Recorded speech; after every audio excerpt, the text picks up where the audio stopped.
Bonjour Evelyne. Alors aujourd'hui, on se penche sur un sujet passionnant et qui concerne beaucoup de monde. Comment on navigue la mode, comment on affirme son style et sa confiance après 50 ans. Oui, bonjour Sam. Et l'idée, c'est pas tant de courir après la dernière tendance, mais plutôt de, disons, cultiver une élégance bien à soi, une élégance qui dure. Exactement. Et pour ça, on a épluché pas mal de choses, hein. Des guides comme Mode de style, Click and Fit, des conseils de coach, Lucille Régnier par exemple. Hmm, Des témoignages aussi, comme celui de Laurence Festi, de Je ne vieillis pas, qui est assez inspirant. Et puis des réflexions sur l'estime de soi, via Zenior notamment. c'est ça. Et notre mission, si on peut dire, c'est de distiller un peu le meilleur de tout ça.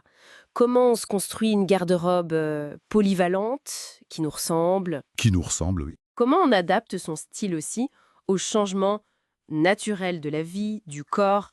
Et surtout, comment la mode devient un outil pour se sentir bien, pour s'exprimer, quoi. D'accord. Alors, les fondations.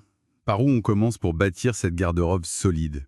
Ce fameux casual chic, ça revient souvent, non? Ah oui, carrément. Le casual chic, c'est un peu la valeur refuge. C'est cet équilibre entre être à l'aise et avoir de l'allure au quotidien. Et ça repose sur quoi concrètement? Bah, sur des pièces essentielles, des indispensables. On pense tout de suite au blazer bien coupé, Ah oui, le blasé. la chemise blanche, classique mais impeccable, un bon jean aussi de qualité. Quelle coupe? Quel genre de jean? Alors, les sources conseillent souvent une coupe droite ou légèrement évasée, type flair, et plutôt dans une teinte foncée. C'est souvent plus flatteur. Et bien sûr, le trench. Le tranche? Un classique. Voilà. Et ce qui ressort beaucoup, c'est l'importance de la qualité. Les matières, Mhm. laine, cachemire, un beau coton. Ça fait la différence? Ah oui, complètement. C'est pas juste que ça dure plus longtemps, c'est le tombé, le confort. Ça apporte une certaine assurance, mine de rien. L'idée, c'est vraiment moins mais mieux. Qualité sur quantité. Ensuite, une fois qu'on a ces bases, il faut les adapter à soi. Et là, connaître sa morphologie, c'est clé. La morphologie, H8, tout ça. Exactement. Savoir si on a les hanches plus marquées ou la taille moins définie, ça aide énormément à choisir des coupes qui vont, disons, harmoniser la silhouette. Je vois. C'est un conseil qu'on retrouve partout, chez Mode Distill par exemple. Pour un petit ventre qu'on veut peut-être atténuer, on va conseiller des hauts un peu fluides, des robes portefeuille, La robe portefeuille, oui. ou jouer avec la taille haute.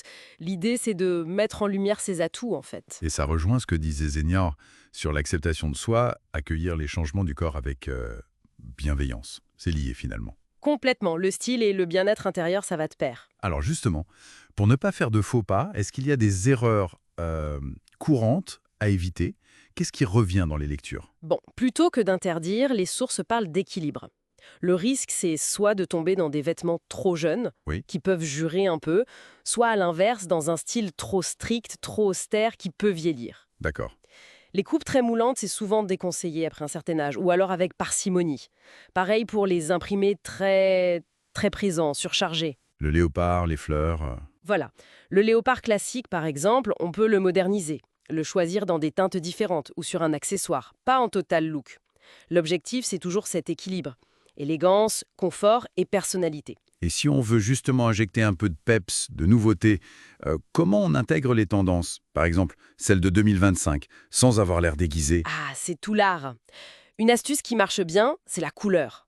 Oser une couleur vive près du visage. Un beau bleu, un vert émeraude, du corail. Ça illumine tout de suite. Ah oui, bonne idée. Et pour 2025, justement, on voit ces couleurs franches, mais aussi des pastels et des tons plus nature, comme la terre cuite, le vert sauge, à côté des neutres, bien sûr, qui restent la base. Et les imprimés? Motifs. Alors, les classiques sont toujours là, hein. Fleuraux, rayures, géométriques, l'animalier revisité, mais il y a aussi des choses un peu nouvelles, comme ces motifs tableaux vivants dont parle Mademoiselle M. Tableau vivant. C'est-à-dire? Un peu comme des petites scènes peintes sur le tissu, c'est original. Pour les matières, on joue sur les textures, on voit des détails comme des plumes, des perles, mais attention, toujours en petites touches, hein. Et la seconde main. Laurence Festi en parle beaucoup. C'est une bonne piste pour être unique. Ah mais carrément.